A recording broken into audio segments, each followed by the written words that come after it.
Bonjour à toutes et à tous, ravi de vous retrouver pour À la Une. Tout de suite, les titres de ce jeudi 21 mai.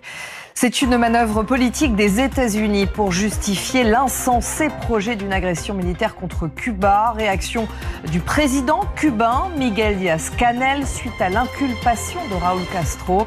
Un mandat d'arrêt a été délivré à son encontre. L'ancien président cubain est accusé de complot en vue d'assassiner des ressortissants américains. L'affaire remonte à 1996. Il était alors ministre de la Défense.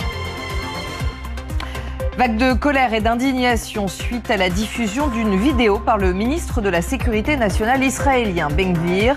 On y voit des militants de la flottille pour Gaza agenouillés, tête contre le sol, les mains attachées.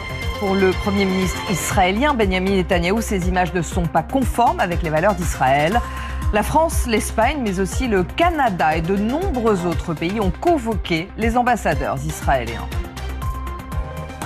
Et puis la France célèbre les 25 ans de la loi Taubira, loi qui a permis la reconnaissance de la traite négrière et de l'esclavage comme des crimes contre l'humanité. La France était alors le premier pays au monde à acter cette reconnaissance. Une cérémonie aura lieu ce soir, présidée par Emmanuel Macron, en présence de Christiane Taubira.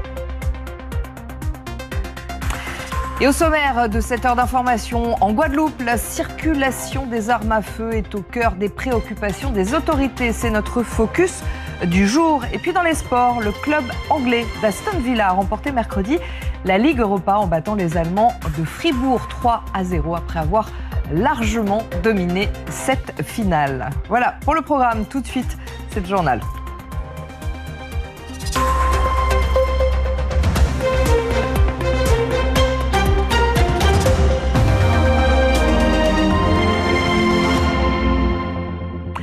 Les États-Unis ont inculpé Raúl Castro. L'ancien président cubain est accusé de complot en vue d'assassiner des Américains.